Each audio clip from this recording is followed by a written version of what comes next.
into air gunning? Where do you start? How do you know where to look?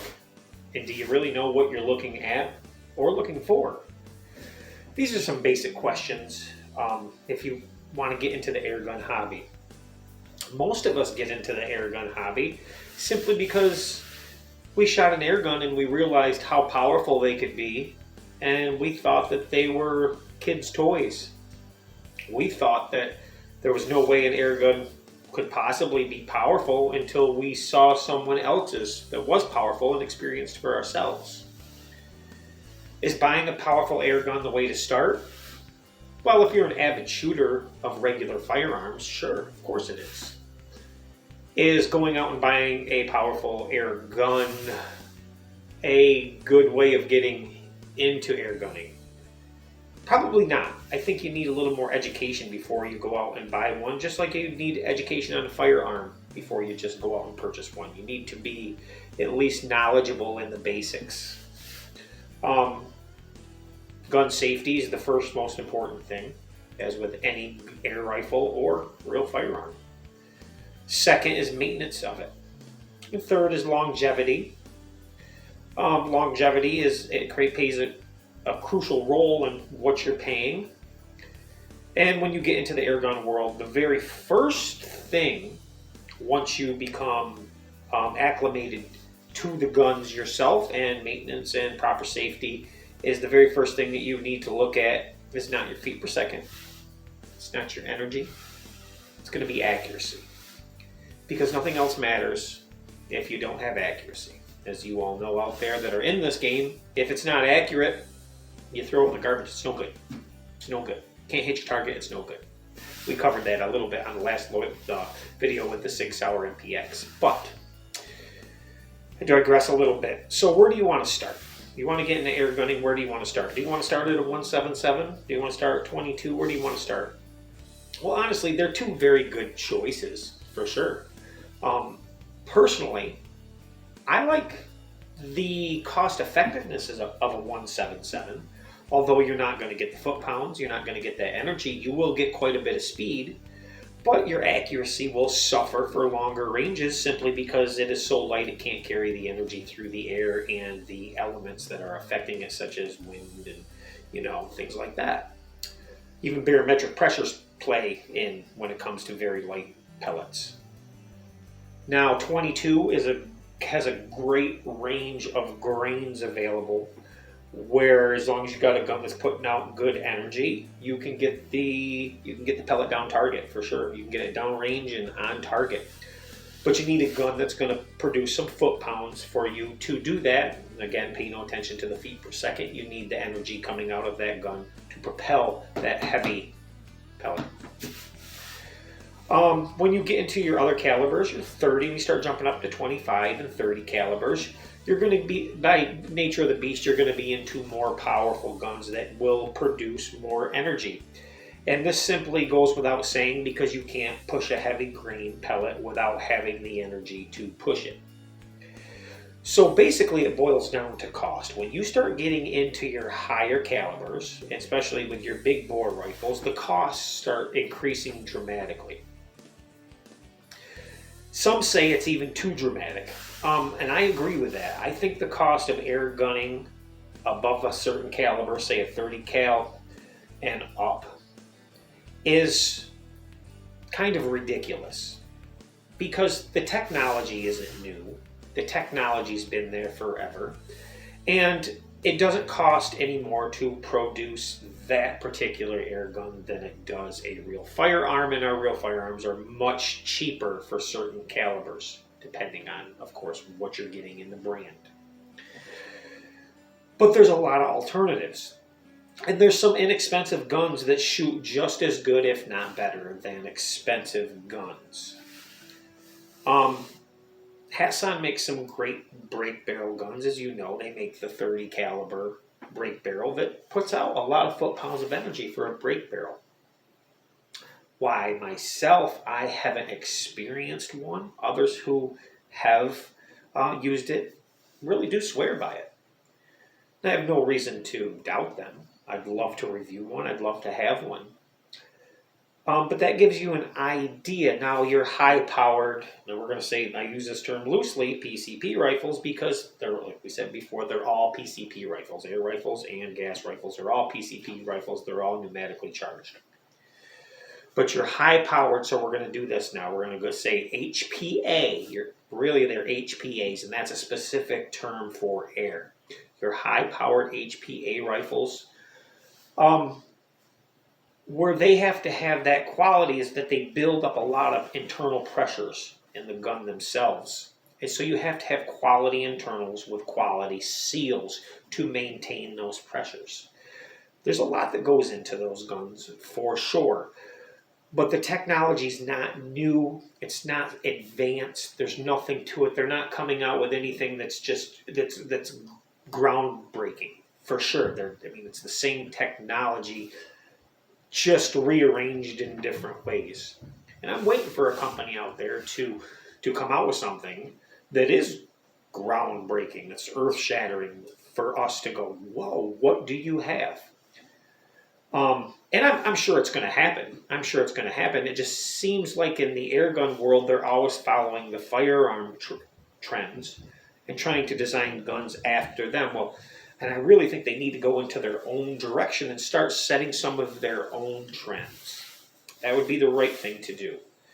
Because air guns are different. They have different characteristics. We shoot them differently. And let's face it, we all want something that is easy to use and not a burden. And that's what it's all about. So we talk about air gun rounds and we talk about calibers. I would love to see the airgun community or the airgun world, the manufacturers, develop a round, a pellet first, kind of like Shaytech did with the intervention system in the real firearm world, and developed a round and then built the gun around that round. Because if we have a nice flying projectile that's capable of hitting target and moving at a certain rate and being effective, that's the place to start. Let's take the end and work backwards. Because then we could design a gun around that round that would be perfect. I think every manufacturer should take an example from Shaytech and do that. Because that makes perfect sense. Because working backwards and rebuilding it backwards will give you close to perfect results, depending on what you're looking for. If you're looking for a long-range good gun, or you would design a long-range pellet and then build that gun for that pellet. Throw your calibers out of the way. Let's find a perfect round. It doesn't have to. They can make their own. Keep it brand specific. It just seems like a logical thing to do, and I think we're going to see it. I do think we're going to see it. If I kind of think we're going to see it, as long as things don't keep, getting bad out there where we can't get any air guns, because that seems to be the case right now, because everybody's out of stock and back ordered for months, and people are, placing orders for stuff and they just haven't come in because they say they're not building stuff. But I've checked with manufacturers and they are building them. It just seems like the people that are selling them aren't getting them for some reason. So I don't know what's going on there. But keep the guns you got tuned up. If you're getting into air gunning, you want to look for accuracy first. Accuracy, accuracy, accuracy. If you can't hit your target, nothing else matters. You have to enjoy shooting to even think about progressing to the next step. And if you can't hit your target, you're not going to enjoy shooting for sure. You need to learn how to shoot with a gun that's accurate. I could give you a big bore. If it's not accurate, you can shoot at something. If you miss it all day long, you won't enjoy shooting. So don't start there. That's a pricey way to start.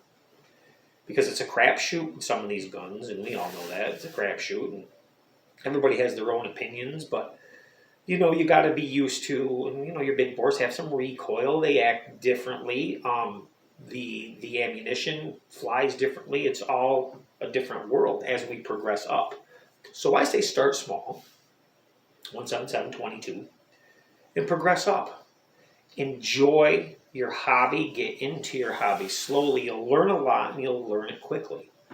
Now, I worked backwards. I started in the firearms and learned all I could about firearms. And I don't do firearms on YouTube simply because YouTube frowns upon it. So I stick with air guns and strictly air guns. And I love when I got into the air gun world, which is probably, I don't know, probably 7, 8 years ago. I loved learning new things and experimenting and finding out what works and what doesn't work. And I learn every day. And a lot of that's because of you, the viewers out there. You give me a lot of good ideas. You will tell me something works or a trick you've done, and I can relay that to my viewers. I like that. I test everything. I make sure it works before I say it. I like to at least. Or at least before I recommend it. But without you guys, channels like this wouldn't keep going. And this is a relatively new channel, I know. And this is a hobby, and I enjoy it, and it's growing. And it's growing pretty good. I'm not really trying to grow it, but it's growing pretty good. And I appreciate all of you who watch and all of you who stay loyal and you stick it and you stick with it and you watch it progress. And that's the fun of this. That's really the fun of the airgun community. Because there's not a lot of bad people out there in the airgun community, and I think you've all noticed that. We're all pretty much on the same page. We don't fight, we don't argue. We learn from each other. We may have different experiences with some things, and that's not to say all of it. I mean, of course, there is always an in the bunch. Of course, we'll get that with anything, but for the most part, I'm going to say 98% of you guys out there, really good, decent people from across the world, all over. You guys are just amazing. And I appreciate your input. I appreciate your honesty. And I like it. If I say something wrong and you tell me, I like that because that helps me grow. We'll fact check it. We'll make sure it's all right because I don't want to put out any misinformation. No review today, but I thought we'd just discuss what it takes to get into airgunning and what kind of mindset you should have. If you're going into airgunning thinking that you're going to have the power of a firearm, that's not going to happen. Even the big game guys that, you know, we're hunting with our 50 cals, and we got to, the realization is no. But what we do learn with hunting with big bore rifles is we become better shooters. We learn patience, and we become better shooters because of it. And we can take that back to our firearm world. Because we don't have the energy and we don't have the power. We have to hit our target and be effective and not mess up. I mean, we miss our target, our prey's gone. We've got to keep it fun and keep the sport alive and rely on each other. Thank you guys for watching. I really appreciate it. Hit that like bell, hit the notification. Hit the like bell, hit the like button, hit the notification bell, and make sure you stay up to date on all the new videos, guys. And I'll be talking to you soon.